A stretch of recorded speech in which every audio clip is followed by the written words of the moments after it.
This video is a lesson over Hooke's law. Here we have a problem that we have a block is suspended from the ceiling, and it's 12 centimeters from the ceiling, and the block actually has a mass of 3 kilograms. And we know that it's being held up by a spring, and the spring has an unstretched length of 2 centimeters.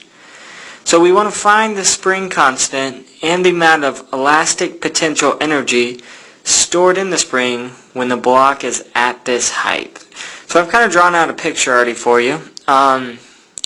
We have our ceiling, which the spring is attached to, and we have our 3 kilogram block that's actually hanging down.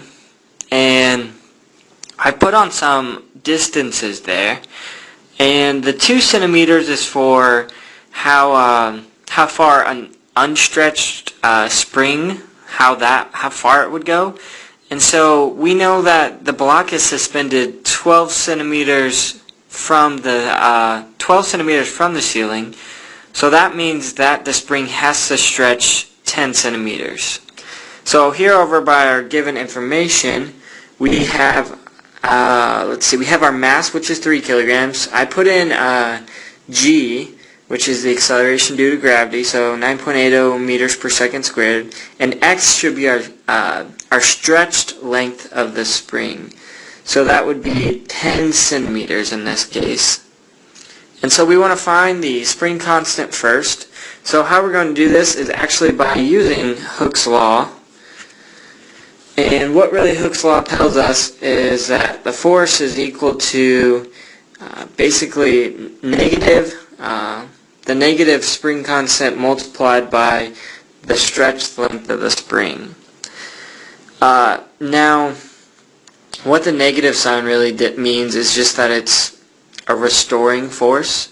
So we will actually see that it won't really matter once we actually look at it. So if we solve this for the spring constant, we get a negative force over the length. And so if we put in what our force actually is, our force is the force of gravity of the block hanging. So once you simplify that, it just becomes mass times acceleration due to gravity over x. And now we can actually throw in some numbers with these.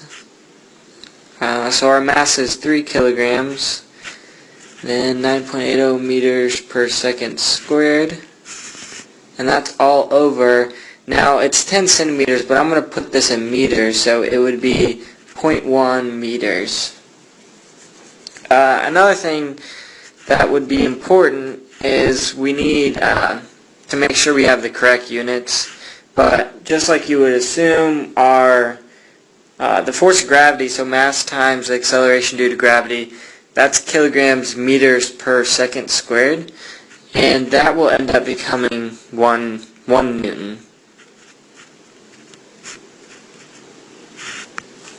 So that's just kind of a normal conversion that we're used to putting, but I'll put it there anyways. And our spring constant actually comes out to be then 294 newtons per meter. And now we want to find the elastic potential energy that's stored in our spring.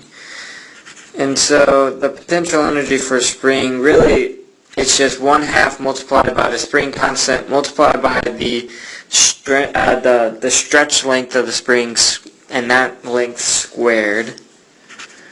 So if we go ahead and put our given information in there, well, we just found out the spring constant is 294 newtons per meter,